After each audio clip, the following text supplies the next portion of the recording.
Hello বন্ধুরা, নিয়ে চলে এলাম তোমাদের কাছে শিবরাত্রির ভিডিও।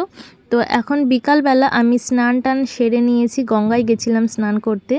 তো তারপর দেখো ঘরের পুজোটাও করে নিচ্ছি সুন্দর করে, ঠাকুরকে ফল দিয়ে ফুল দিয়ে সুন্দর করে সাজিয়ে। আর আমি কিন্তু ঘরের শিবলিঙ্গতেও কিন্তু দুধ গঙ্গা জল যা যা দিয়ে আর কি করতে হয়, ঘি মধু সিদ্ধি সব কিছু দিয়ে আমি পুজো করে নিয়েছি। তোমাদের সাথে সেটা শেয়ার করা হয়নি পুজো করার টাইমে, তাই পরে একবার দেখিয়ে নিলাম।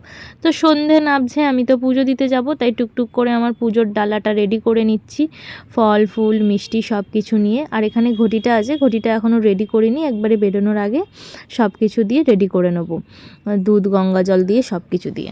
তো চলো তারপরে আসছি। তো দেখো বন্ধুরা, রেডি শেডি হয়ে সন্ধ্যাবেলা চলে এসেছি পুজো দেবো বলে। আর আমি কিন্তু শিব পুজোটা সন্ধ্যাবেলাই করে থাকি, শিবরাত্রি বলো নীলষষ্ঠী বলো সন্ধ্যাবেলাই করি। তো দেখতে পাচ্ছ আমাদের পিছনে একটা মন্দির তৈরি হচ্ছে, আর এই মন্দিরটা কিন্তু ভেঙে নতুন করে ওটা তৈরি হচ্ছে, তাই মন্দিরটা এখন একটু ছোট হয়ে গেছে। তো কী আর করা যাবে, নতুন মন্দির তৈরি হচ্ছে, নতুন মন্দির হলে তখন ভালোভাবে আরও সুন্দরভাবে পুজো দেওয়া যাবে। এখন একটু অসুবিধা হচ্ছে ভিড় হয়ে গেলে, তাই একজন দুজন করে পুজো করাচ্ছে। তো আমি এসে ওই জন্য দাঁড়িয়ে আছি, 2-3 জন ভেতরে পুজো করছে, ওনাদের হয়ে গেলে তারপর আমি পুজো করব, সেই জন্য দাঁড়িয়ে আছি। তো বড় মন্দিরটা আশা করছি, শুনছিলাম আর কি এর মধ্যেই নাকি হয়ে যাবে। তো যত তাড়াতাড়ি হবে তত তাড়াতাড়ি তো আমরা পুজো করতে পারবো, তো তখন তোমাদের সাথেও শেয়ার করব, তোমরাও দেখতে পাবে। তো যাই হোক চলো দাঁড়াই এখন।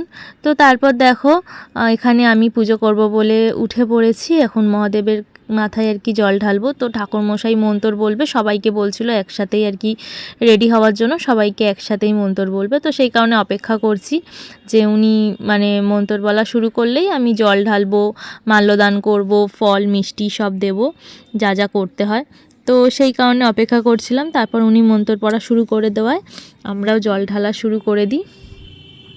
তো জল ঢেলে নিচ্ছি মহাদেবের মাথায়। তো সারা দিনের পুরো নির্জলা উপোস। তো এখন মহাদেবকে পুজো করে তারপরে মহাদেবের মানে চরণামৃত খেয়ে আমি উপোস ভাঙবো। তো যাই হোক, এখন সন্ধ্যা হয়ে গেছে, 7:30 পৌনে 8টা বাজে প্রায়।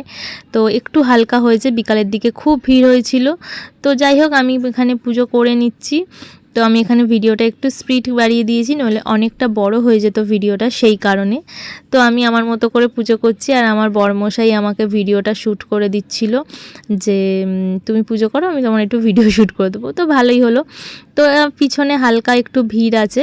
তো আমি পুজো করে নেওয়ার পর তো ঠাকুরমশাই বললো নিচটা নেমে এসে তারপর পুষ্পাঞ্জলিটা দেওয়ার জন্য, কেননা ভেতরে তাহলে অন্য মানে পরের জন আর কি মহাদেবের মাথায় জল ঢালতে পারবে। কারণ ভেতরটা বললাম না মন্দিরটা ভেঙেছে বলে খুবই ছোট হয়ে গেছে, তাই ছোটোর মধ্যেও দেখো কত সুন্দর করে মন্দিরটা সাজিয়েছে না, কি ভালো লাগছে দেখতে।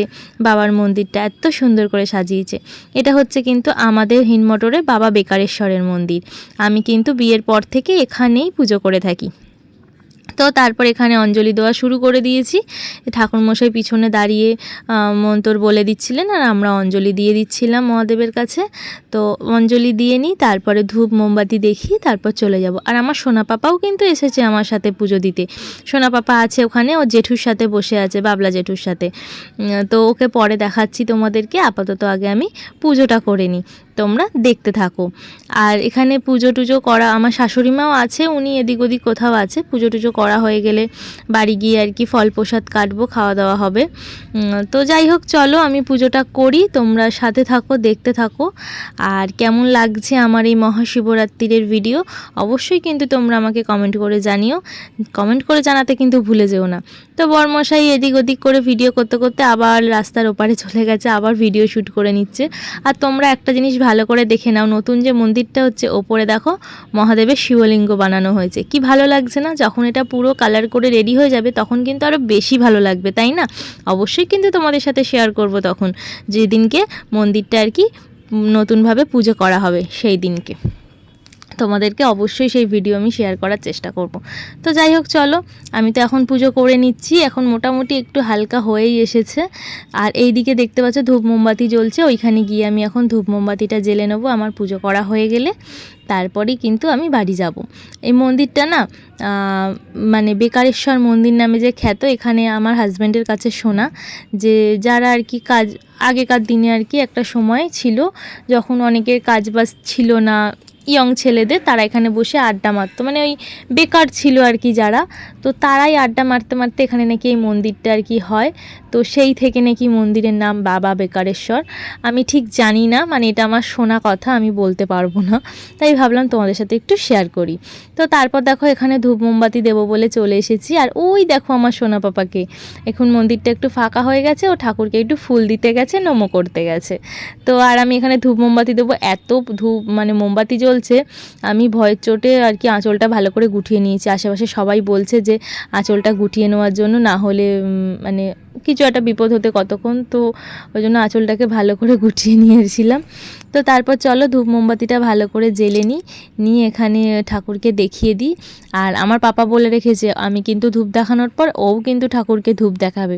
তো ওখানে পুজোটা করে নিচ্ছে, নিয়ে আসুক, তারপর ও আমার সাথে ঠাকুরকে ধূপ দেখাবে। আমি ততক্ষণ ঠাকুরকে একটু আরতি করে নিই ধূপ মোমবাতি দিয়ে, তারপর আমার সোনা পাপা করবে। আর সোনা পাপার কাছেও জেঠু আছে সামনে, আর এদিকে আমার বরমশাই তো আমার ভিডিও শ্যুট করে দিচ্ছে, তোমরা বুঝতেই পারছো।